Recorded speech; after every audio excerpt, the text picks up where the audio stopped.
Ram everyone. तो अगर आप बहुत भ्रमित है ना, भ्रम में आपको बहुत ज्यादा लग रहा है कि अपनी बातें, आपको लगता है कि ना समथिंग इज हैपनिंग, कुछ भ्रमित सा कुछ लग रहा है, आप भ्रमित नहीं हो। somebody is trying to mock you for something that you're doing। जो भी आप कर रहे हो उस चीज के लिए वो इंसान आपको मॉक करना चाहता है, वो आपको वो इंसान जो है ह्यूमिलिएट करना चाहता है कि आप जो भी ये कर रहे हैं ना, it is not worth doing, ये करने वाला अच्छा नहीं है, ये कोई अच्छी चीज नहीं है, it's not a good thing. क्यों? वो इंसान नहीं चाहता है कि आप उस चीज में आगे बढ़ो, आप उस तरह से आगे बढ़ो जिस तरह से आप बढ़ना चाहते हैं। तो उस इंसान को ये बहुत कंटिन्यूअसली लग रहा है कि आप ना उस तरह से आगे मत बढ़ जाओ जिस तरह से आपको आगे बढ़ना चाहिए, और ये बहुत ही गलत चीज है। ये कौन सा पर्सन ऐसा कुछ कर सकता है? What is that?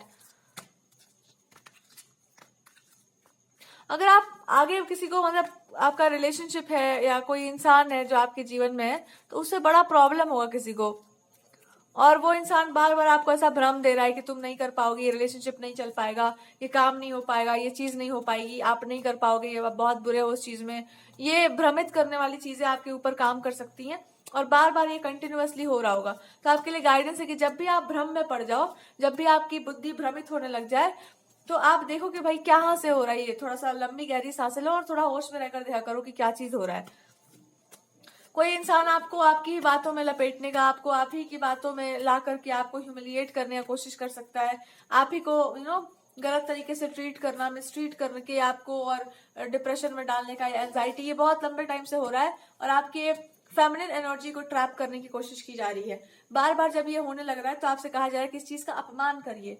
अगर कोई इंसान ऐसा इन सब चीजों में है तो उसका डिसरिस्पेक्ट करना सीखो कि ये चीज नहीं होनी चाहिए, दिस समथिंग, हम इसको एंटरटेन नहीं कर रहे हैं, ऐसा कुछ भी मेरे ऊपर काम नहीं कर रहा है, कुछ भी मेरे साथ गलत नहीं हो रहा है, कुछ भी मेरे साथ गलत हो ही नहीं सकता है। इस कंप्लीट फेथ में रहो। और जिसने भी हरकत की है ना, you will see this person, उनका नीज में कुछ प्रॉब्लम होगी, या there is going to be a new problem in there, मतलब कुछ नया मैनिफेस्ट हो जाएगा इनके जीवन में। तो ये जब भी इंसान कोई जिस तरह की हरकत कर रहा होगा, इसके जीवन में ये सारी चीजें मैनिफेस्ट हो रही होंगी। Continuously somebody is doing this।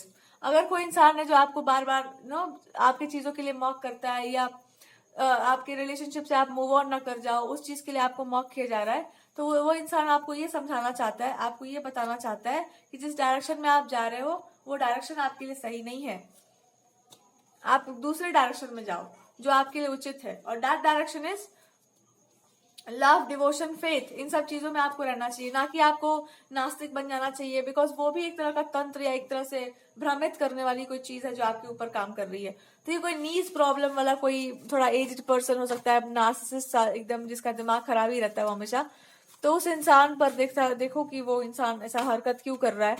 And they have this just one problem, this person has, कि इंसान ना हार जाएगा अंत में। ये सारा कांड करते करते ना this person is going to be defeated. और कोई ऐसा भी आदमी हो सकता है जो चाहता नहीं हो कि आप बहुत स्पिरिचुअलिटी में जाओ, बहुत ज्यादा प्रैक्टिकल हो जाओ, तो आपके ऊपर बहुत तंत्र मंत्र, ये सारी चीजें बहुत असर करने लग गई हैं या असर कर रही हैं।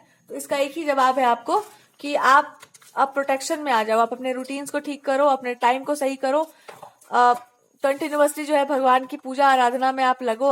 अब बहुत हो गया, बहुत ज्यादा आपने दूसरों को भाव दे दिया जीवन में। Just come back to your original form, आप अपने रियल फॉर्म में वापस स्टैब्लिश हो जाइए।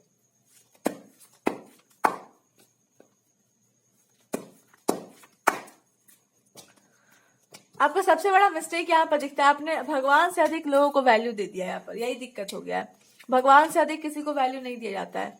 अब आपको अपनी गलती को करेक्ट करना होगा, और आपको केवल और केवल भगवान को अपना सर्वस्व न्यौछावर करना होगा। और जैसे ही आप ये बात बोल देंगे, केवल और केवल ईश्वर ही अब मेरे जीवन में एक प्रायोरिटी है, बाकी हम किसी मनुष्य को कोई प्रायोरिटी पे नहीं रखते, क्योंकि आप मतलब ऐसा है कि ईश्वर ही अभी सर्वोपरि है मेरे लिए। जब आप ऐसा बोल देंगे, ऐसा कर देंगे, तो आपको भगवान एक रास्ता दिखाएंगे, और उस रास्ते पर आपको चलना पड़ेगा। और वो रास्ता क्या होगा? वो रास्ता होगा आपके अपने अचीवमेंट्स का।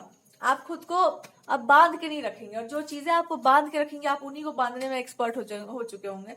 अच्छा रुक जाइए, हम आपको बताते हैं, बहुत ज्यादा आप होशियार बन रहे हैं ना। Let me tell you who I M.